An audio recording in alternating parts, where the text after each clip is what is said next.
ರಥಸಪ್ತಮಿ ಸೋಮವಾರದಿಂದ ಶನಿವಾರ ಸಂಜೆ 6 ಗಂಟೆಗೆ. ನಿನ್ನ ವಯಸ್ಸಲ್ಲಿದ್ದಾಗ ನನ್ನ ತಂದೆ ನನಗೆಲ್ಲ ಜವಾಬ್ದಾರಿನೂ ಕೊಟ್ಟಿದ್ರು.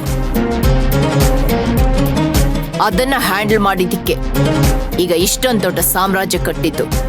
ಅದಕ್ಕೆ ಅಲ್ವಮ್ಮ ನಾವ್ ಹೀಗಿರೋದು. ನೀನ್ ಕಷ್ಟಪಟ್ಟೆ ಅಂತ ನಾವ್ ಕಷ್ಟಪಟ್ರೆ ಕೋಟ್ಯಾಧೀಶ್ವರಿ ಆಗಿರೋ ನಿನಗೆ ಅವಮಾನ ಅಲ್ವಾ? ಅಲ್ಲ, ಈಗೇನು ಕೆಲಸ ಮಾಡದೆ ಹೀಗೆ ತಿರ್ಗಾಡ್ಕೊಂಡಿದ್ದೀರಲ್ಲ ಅದು ನನಗೆ ಅವಮಾನ. ನಿನ್ನ ಅಕ್ಕ ಏನೋ ಮದ್ವೆ ಆಗಿದ್ದಾಳೆ, ಅವಳ ಗಂಡ ಎಲ್ಲ ಕೆಲ್ಸನೂ ನೋಡ್ಕೋತಾ ಇದ್ದಾನೆ. ಆದ್ರೆ ನೀನು ನಾಳೆ ದಿನ ಮದ್ವೆ ಆಗಿ ಇನ್ನೊಂದ್ ಮನೆಗೆ ಹೋಗೋಳು ಅಂದ್ಮೇಲೆ ನೀನ್ ಕೆಲ್ಸ ಕಲ್ತಿರ್ಬೇಕಲ್ವಾ? ನಾನೇ ಕಲ್ತ್ಕೋಬೇಕು?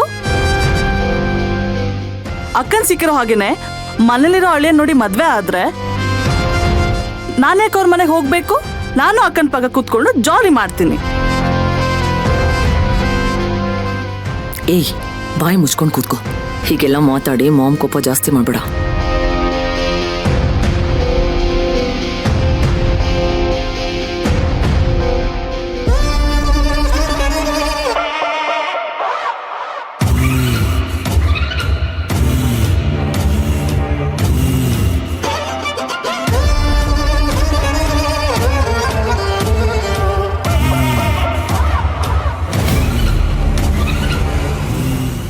ಏನಾದ್ರೂ ಆಗ್ಲಿ, ಇವಾಗ ಮತ್ತೆ ಎಲ್ಲ ಹೇಳ್ಬಿಡ್ತೀನಿ.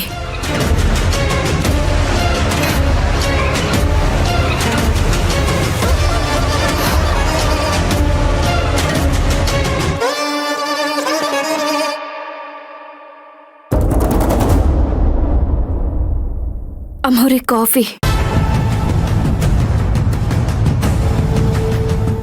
ನಾನು ನಿನಗೆ ಹೇಳದ್ನ ಕಾಫಿ ತರೋದಕ್ಕೆ. ನಾನೇ ತರೋದಕ್ಕೆ ಹೇಳಿದ್ ಮಾಮ್. ಅದನ್ನಲ್ಲಿಡು.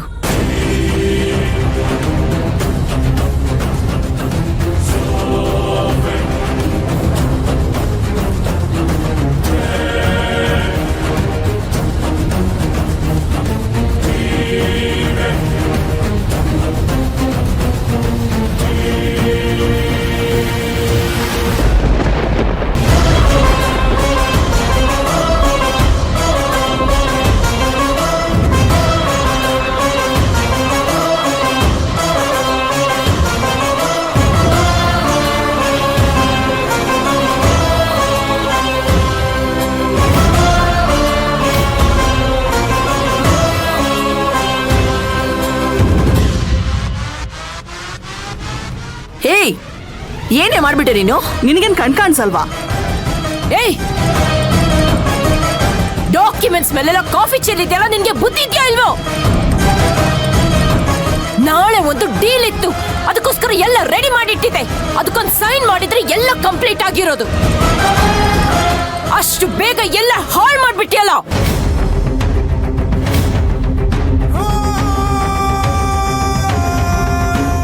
ಅಮ್ಮವ್ರೆ, ನನ್ನ ಕ್ಷಮಿಸ್ಬಿಡಿ ಅಮ್ಮವ್ರೆ.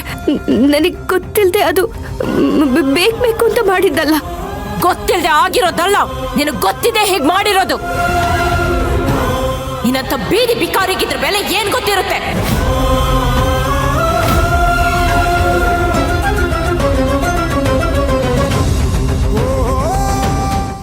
ಏಯ್, ನೀವಿಬ್ರಿಗೂ ಹೇಳಿದ್ನ ನನಗೆ ಕಾಫಿ ಬೇಕು ಅಂತ. ಹೋಗೋಗಿ ಕೆಲಸದವಳ ಹತ್ರ ತರಿಸಿದಿರಲ್ಲ, ನಿಮ್ಗೆ ಬುದ್ಧಿ ಇಲ್ವಾ? ಮಾಮ್, ಅವಳು ಹೀಗೆಲ್ಲ ಮಾಡ್ತಾಳೆ ಅಂತ ನಮ್ಗೇನ್ ಗೊತ್ತಿತ್ತು? ನೀನಾಗ್ಲಿಂದ ಫೈಲ್ಸ್ ನೋಡ್ತಿದ್ಯಲ್ಲ, ಮೈಂಡ್ ಫ್ರೆಶ್ ಆಗುತ್ತೆ ಅಂತ ಕಾಫಿ ತಗೊಂಡ್ ಬರಕ್ ಹೇಳ್ದೆ. ಇಂಥವಳಿಂದ ಮೈಂಡ್ ಫ್ರೆಶ್ ಆಗೋದಲ್ಲ, ಇನ್ನು ಹಾಳಾಗುತ್ತೆ.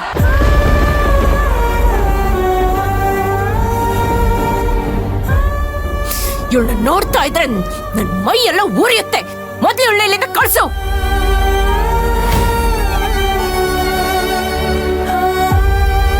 ಏಯ್,